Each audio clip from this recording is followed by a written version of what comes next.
अस्सलाम वालेकुम दोस्तों, इनसाइड भी मौजूद अगर मैं कुछ आमदनी ना बिलावल भुट्टो जरदारी साहब की जो नाराजगी है वो ना सिर्फ बरकरार है बल्कि बिलावल भुट्टो साहब को इस्लामाबाद पहुंचे अब 3 दिन हो चुके हैं, लेकिन इन 3 दिनों में वजीर आजम साहब की मुलाकात की दावत पर बिलावल भुट्टो जरदारी साहब का किसी तरह का कोई रद्द अमल सामने नहीं आया और इस्लामाबाद होने के बावजूद भी बिलावल भुट्टो जरदारी साहब वजीर आजम शहबाज शरीफ साहब से मिलने ईवान वजीर आजम नहीं गए, जो कि इस बात की तरफ इशारा है कि पायन गल वध गई है। और मुझे ऐसे लगता है कि जो इंफॉर्मेशन सामने आ रही है उसमें जो पंजाब गवर्नमेंट है वो महफूज शहीद कैनाल प्रोजेक्ट से अपना जो बढ़ता हुआ कदम है वो पीछे हटाने के लिए तैयार नहीं है और बिलावल भुट्टो जरदारी साहब सिंध के पानी के ऊपर भी किसी तरीके से अपने मौकफ में लचक लाने के लिए तैयार नहीं है। और बिलावल भुट्टो जरदारी साहब को मुझे ऐसे लगता है इस बात का बखूबी अंदाजा है कि जनाब इस मामले के अंदर ये जो नहर वाला मामला है, खासतौर पर ये जो सतलुज के ऊपर नहर बनने जा रही है, इस मामले पर पंजाब गवर्नमेंट और जो फेडरल गवर्नमेंट है इसका बराह रास्त किसी तरह का कोई ताल्लुक नहीं है, क्योंकि यह मामला किसी और तरफ से इनिशिएट किया गया है। और ये जो नहरों के ऊपर जो नई बनने जा रही हैं, इस सारे प्रोजेक्ट का मकसद वही ग्रीन पाकिस्तान इनिशिएटिव है जो कि बहुत ही सोच विचार के बाद ये SIFC का प्लेटफॉर्म बनने से पहले तश्कील दिया गया था और इसके लिए खास तौर पर सऊदी फंडिंग को भी अरेंज किया गया था। तो लिहाजा मुझे ऐसे लगता है कि बिलावल भुट्टो की जो इस वक्त की लड़ाई है वो बज़ाहिर तो हुक्मरान जमात के साथ नजर आ रही है, लेकिन सही मानों में यह लड़ाई किसी और तरफ ही रुख करती हुई नजर आ रही है। आज इस हवाले से एक पेशरफ्त हुई है। पेशरफ्त ये हुई है कि ये जो ग्रीन पाकिस्तान इनिशिएटिव है इसके तहत एक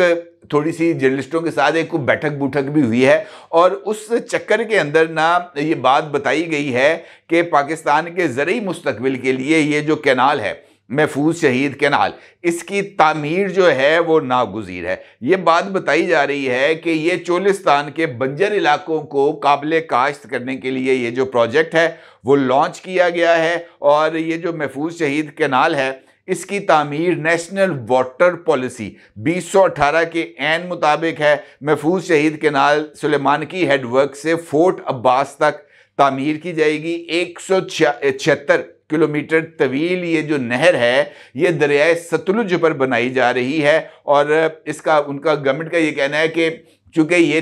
जो नहर है ये दरियाए सतलुज पर बनाई जा रही है, लिहाजा ये जो दरियाए सिंध वाला मामला है इसका इसके साथ कोई ताल्लुक नहीं बनता। और दूसरी बात यह है कि ये प्रोजेक्ट जो है वो गवर्नमेंट ऑफ पंजाब ने इसकी मंजूरी ली है इरसा से और जो पंजाब के हिस्से का पानी इरसा रिलीज़ करता है उसी पानी को इस्तेमाल करते हुए ये नहरें बनाई जाएंगी और इस नहर के बनने से किसी और सूबे की ना कोई हक तलफी होगी और ना ही किसी और सूबे का पानी इस्तेमाल किया जाएगा। जिस तरीके से ब्रीफिंग के अंदर बताया गया है कि 176 किलोमीटर तवील ये नहर है और इसके लिए गवर्नमेंट ने 1.2 मिलियन एकड़ ज़मीन लीज पर दी है। 225.34 अरब रुपए का प्रोजेक्ट है। जून से अक्टूबर तक इसके हवाले से बताया गया है कि जून से लेकर अक्टूबर तक इस कैनाल में जो सैलाबी पानी है वो इस्तेमाल किया जाएगा, जबकि बाकी 2 माह जो हैं वो उसमें पानी जो है वो पंजाब के शेयर से लिया जाएगा। महफूज शहीद कैनाल में पानी की मिकदार 4120 क्यूसिक है और अगले मरहले में फोर्ट अब्बास से मरूट और फोर्ट अब्बास से डंडवाला तक बिल तरतीब 120 और 132 किलोमीटर कनाल्स बनाई जाएंगी जो इसी कैनाल का हिस्सा है। और इस मंसूबे से जनाब उनका ये मानना है कि लाखों एकड़ ज़मीन जो है वो सैराब की जाएगी। अब ये जो कैनाल्स वाला मंसूबा है ये मुझे ऐसे लगता है जैसे शायद इसको बिल्कुल उसी तरीके से मुतनाज़ा बनाया जा रहा है जैसे कालाबाग डैम के मंसूबे को मुतनाज़ा बनाकर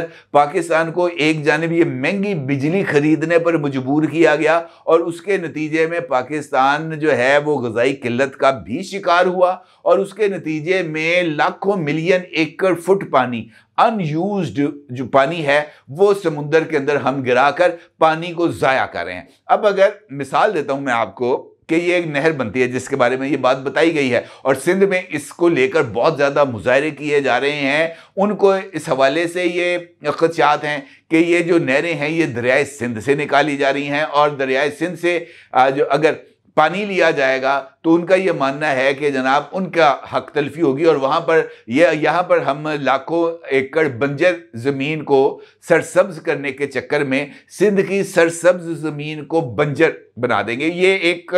जो है ना टेक्निकल सी एक लड़ाई है जो इस वक्त पॉलिटिकल फ्रंट पे लड़ी जा रही है, जो मेरा ख्याल है बिल्कुल वही एक्शन रिप्ले है जो कालाबाग डैम का था। कालाबाग डैम का इशू वो एक टेक्निकल इशू था, उसके ऊपर जो टेक्निकल बहस होनी चाहिए थी, और टेक्निकल लोगों को ही, माहिरीन को ही इस बात का फैसला करना चाहिए था कि जनाब कालाबाग डैम बनने से नौशहरा डूबेगा या मैंग्रोव्स के जंगलात मुतासर होंगे, कच्चे का इलाका ज़ेर-ए-आब आएगा। ये तमाम चीज़ें माहिरीन के देखने वाली थी। पॉलिटिकल डोमेन के अंदर इन चीज़ों को नहीं आना चाहिए था, लेकिन पॉलिटिकल डोमेन में वो चीज़ें आईं और उसके नतीजे में एक अहम तरीन प्रोजेक्ट जो है वो ज़ाया हो गया। बिल्कुल वैसे ही ये जो कैनाल्स वाला इशू है, ये बुनियादी तौर पर इसमें जो देखने का ताल्लुक है वो ये है कि इरसा जो पानी रिलीज करता है, जो कि कॉन्स्टिट्यूशनल बॉडी है, इरसा कॉन्स्टिट्यूशनल बॉडी है, कॉन्स्टिट्यूशनल बॉडी इरसा जो सूबों का पानी तकसीम करता है, और उसके लिए ये जो मुख्तलिफ जो निज़ाम है चेक करने का कि जनाब कौन सा कितना पानी किस सूबे को दिया गया है, उसके लिए उन्होंने वो मीटर्स वगैरह भी लगाए हुए हैं, तो उससे इसका जायज़ा लिया जाता है। और सूबों के पानी जो है वो मुख्तलिफ डैम्स से रिलीज़ किया जाता है, और उसके लिए जो टेक्निकल टीम्स हैं उनको इस बात का तयन करना चाहिए कि अगर ये जो इजाफी कैनाल्स बनेगी, अगरचे बताया ये गया है इसी ग्रीन इनिशिएटिव प्रोजेक्ट के तहत कि जनाब ये जो कैनाल्स का प्रोजेक्ट है इसको इरसा ने मंजूर किया है। सिर्फ एक मेंबर ने वहां पर इसकी मुखालफत की थी, बाकी तमाम मेंबर्स ने इस प्रोजेक्ट को मंजूर किया था, और वो यकीन तौर पर सिंध का मेंबर था। अब इस इशू को लेकर मेरा ये ख्याल है कि पॉलिटिकल डोमेन में इस बहस को लेके जाने की बजाय टेक्निकल डोमेन में इस बहस को लेके जाना चाहिए, और जिद पर खड़े रहने की बजाय हमें अफामो तफहीम के साथ चीज़ों को लेके आगे बढ़ना चाहिए। क्योंकि अगर चूँकि देखें मुस्लिम लीग नून की जो डोमेन है या पीटीआई की जो डोमेन है वो पंजाब या खैबर पख्तूनख्वा है, इसी तरीके से पाकिस्तान पीपल्स पार्टी के लिए इस वक्त जो सबसे इंपॉर्टेंट सूबा है जहाँ से वो ताकत को हासिल कर रहे हैं वो पंजाब नहीं है, केपी नहीं है, बलूचिस्तान नहीं है, वो है सिंध। लिहाजा उन्होंने सिंध की पॉलिटिक्स करनी है और वो सिंध की पॉलिटिक्स कर रहे हैं। अब सिंध की पॉलिटिक्स करते हुए पाकिस्तानियत को हमें ज़रा थोड़ा सा अब मद्देनज़र रखना चाहिए। तो मुझे ऐसे लगता है जिस तरह कालाबाग डैम के को हमने खामखा सियासी अंदाज में चीज़ों को ले जाकर हमने उसको ज़ाया किया, बिल्कुल वैसे ही अब हम ये जो कैनाल्स का प्रोजेक्ट है इसको हम पॉलिटिकल डोमेन में ले जाकर ज़ाया करें। बिलावल भुट्टो साहब इस्लामाबाद मौजूद हैं, उनकी नाराज़गी वजह हो सकती है, लेकिन उनको आखिरकार इस सारे इशू के ऊपर